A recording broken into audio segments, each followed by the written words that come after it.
Be whoever you need to be with Vital. Do you ever think of the nutritional content of the food you eat? I mean, for example, do you know how much fat percentage there is in your daily diet? Well, since it's National Consumer Education Month, we want to educate you on nutrition and so help you make all the right choices. Along with Andrea du PLessis from Vital Health Foods, we're going to do exactly that. So, Andrea, fat is something that's a big concern, I think, to most people. Why is it so important to know the fat content of your food? Well, in South Africa, so many people suffer with heart disease, high cholesterol. Both of us have the inherited form of high cholesterol, as we've discussed before. So we need to know which foods are low in fat and low in cholesterol. And then many people are watching their weight. So a high fat content can also make it difficult to lose weight if you eat lots of fat. Yeah, now for those who are lactose intolerant, obviously this doesn't apply, but most of us eat a lot of dairy products on a daily basis. Yes. Now, how do you know which ones contain fat, which ones don't? How do you go about this whole thing? We often recommend that people eat healthy snacks like a rice cake or a corn cake with something like cheese. But it's so important to realize the vast differences in fat content of dairy products, and particularly cheeses. So if we can start with the cheese specifically, the legislation says if you want to label your food as low fat, it has to contain below 3 grams fat per 100 grams of that food item. All right. So I've sort of arranged the foods in that order here. We've got fat-free cottage cheese, which contains less than 1 gram fat per 100 grams. Yes. So that is a truly low-fat cheese. Then we have ricotta cheese here, which varies between 5 and 8 grams fat per 100 grams. So already that's not a low-fat cheese. Okay.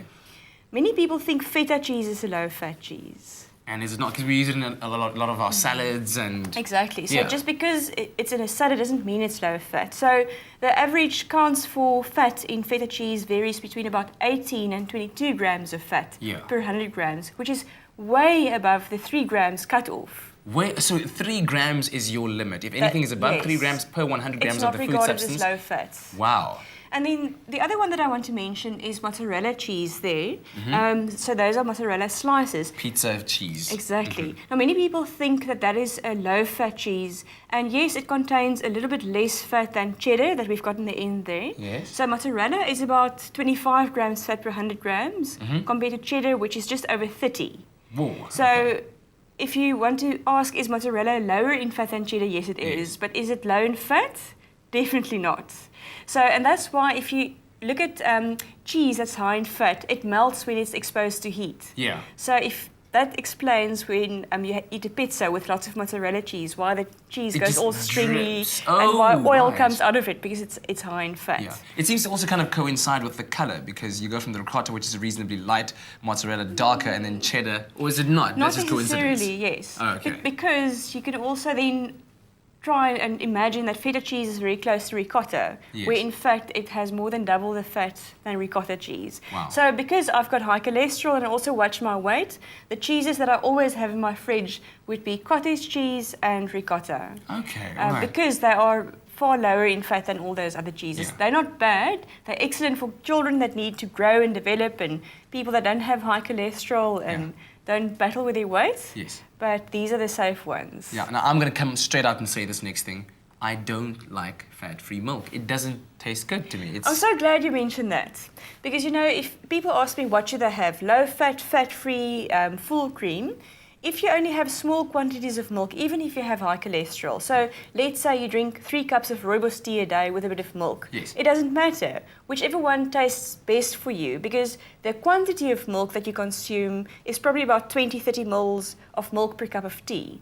So if your total consumption of milk for the day is 60 milliliters, I don't care whether it's full cream or low fat, because the amount of fat is negligible anyway. Okay. However, if you drink 2 liters of milk, or between 1 and 2 liters, probably using some milk in your coffee or tea over cereal, and maybe drink a glass of milk or make a smoothie. Then you need to consider the fat content, specifically if you have high cholesterol or if you battle with weight. Then it's better to look at a low fat or possibly skimmed or fat-free milk. Wow, yes. But okay, I was going to ask this now. So is it possible to, let's say, if you do drink a high content or a high volume of full cream milk, to say, I'll exercise an hour more? I know it sounds a bit hypothetical, but I mean... Yes, you can. So I gather that you like full cream milk and you like lots of it. Yes, lots and lots of it. Look, I mean, we've spoken about this before. Just because you've got high cholesterol doesn't mean you can't eat eggs, you can't have full cream milk. But it is important to watch and to exercise moderation, to have those foods in moderation. Yes.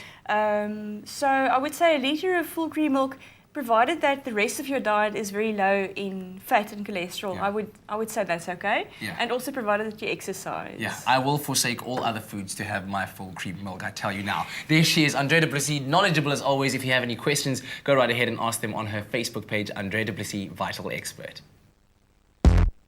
Be whoever you need to be with Vital. Stay with Expresso and SABC3.